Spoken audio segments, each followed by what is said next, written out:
बढ़ें ताकि एक एक लोग के गुरु शिव हो और एक एक लोग शिव के शिष्य हो, क्योंकि शिव गुरु हैं। यह बातें बड़ी पुरानी हैं।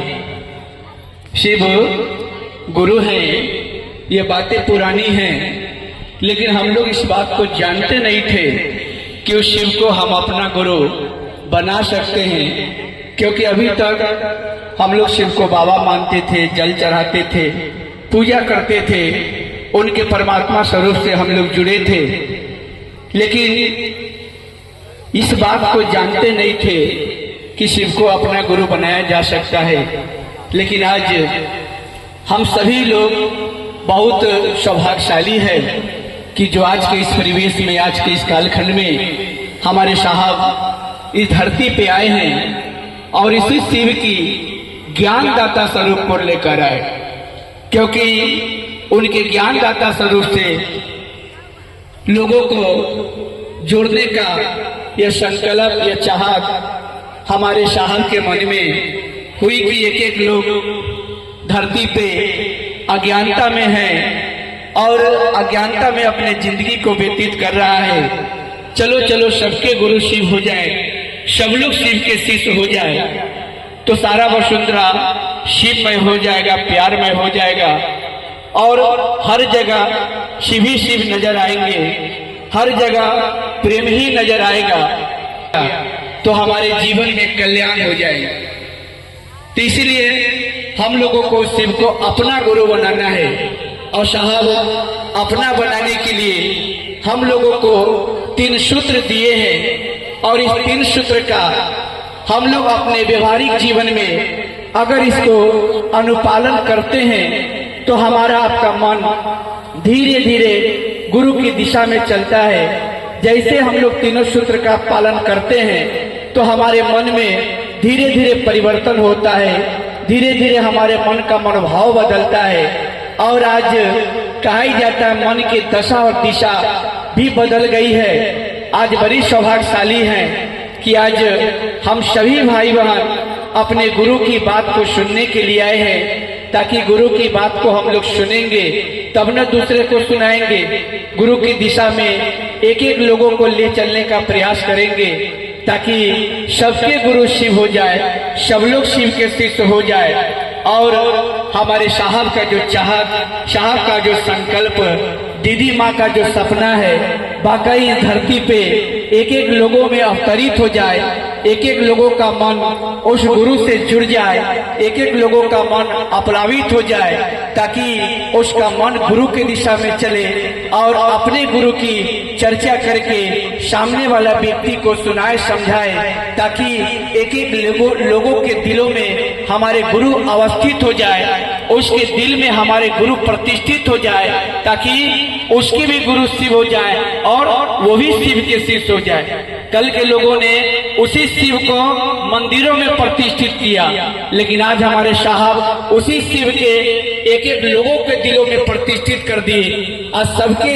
अंदर में शिव जो सोया हुआ है, आज सबका शिव जग रहा है और जैसे जग रहा है तो अब धीरे धीरे बातें हमको आपको समझ में थोड़ी तो आ रही है कि आज कितने सौभाग्यशाली है कि आज हम लोग शिव को गुरु बनाए हैं और शिव को गुरु बनाकर और इस दिशा में थोड़ा सा चलने का प्रयास कर रहे हैं, अपने भी चलने का प्रयास कर रहे हैं। लोगों को दाहिने ओर आप देख रहे हैं कि मेडिकल सेंटर बना हुआ है।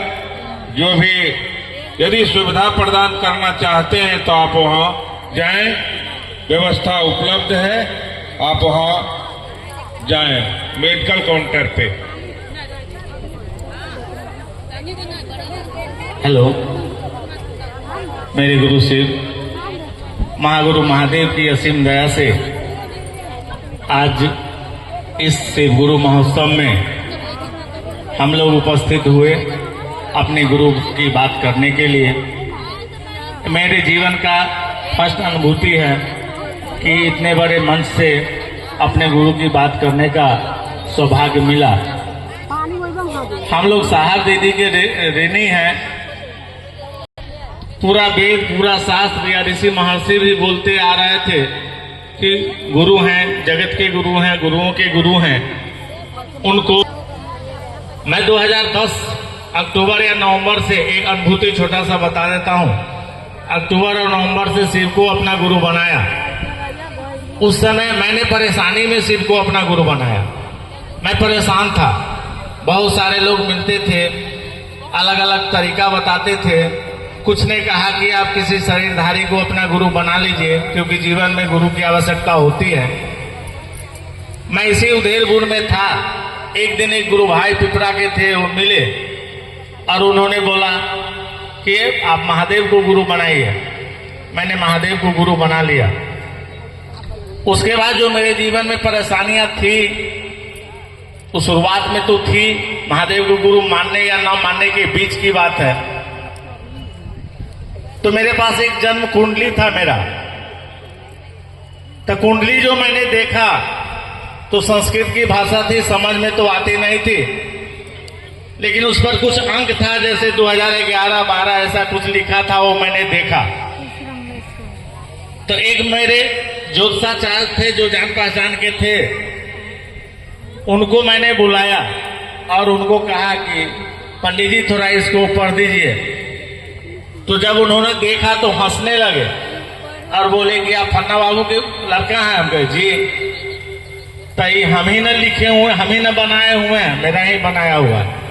हम बोले तब तो अच्छी बात है कि आप ही बनाए और आप ही पढ़ के बताइए हमको।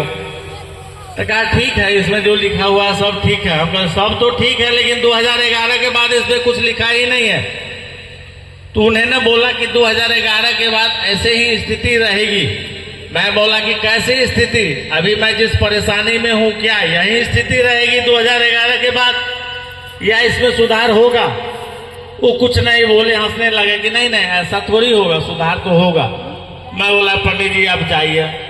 अब हमको महादेव गुरु मिल गए और तब से मैं अभी तक चल रहा हूं। और महादेव की असीम दया है, जो साहब लॉकडाउन में भी बोले, उससे भी पहले बोले थे कि जो लोग भी शिव को गुरु मान के चलता है या महादेव के काम करता है, उसको बेसिक नीड्स की कमी नहीं होती है, उसकी आवश्यकताओं की पूर्ति होती है। वो चाहे जिस अवस्था में हो, जैसे हो, गुरु उसकी व्यवस्था करते हैं। मैंने अनुभूत किया है अभी तक कि इतना बड़ा जगत है, जगत आपको परेशान करेगी। जगत का स्वभाव है आपको परेशान करने का। आपका कर्म फल आपको परेशानी कर सकता है, लेकिन महादेव की दया ऐसी होती है, तो महादेव की दया ऐसी होती है कि वो अपने शिष्य को हारने नहीं देती है। कर्मफल आपको हराने का प्रयास करती है, लेकिन महादेव की दया आपको हराने नहीं देती है। तो मैंने अनुभूत किया भाइयों, महादेव को गुरु मान के हम लोग महादेव के साहब के द्वारा जो 3 सूत्र दिया गया है, उस 3 सूत्र का पालन करें। यही हम लोगों के लिए मंत्र है, गुरु आदेशित कर्म भी है। इन्हीं वाणी के साथ अपने वाणी को विराम देते हुए यहाँ उपस्थित या इस ध्वनि प्रसारक यंत्र से जहाँ तक मेरी आवाज जा रही है, सभी गुरु भाई गुरु बहन के चरणों में मेरा प्रणाम स्वीकार। आइए अब सुनते हैं।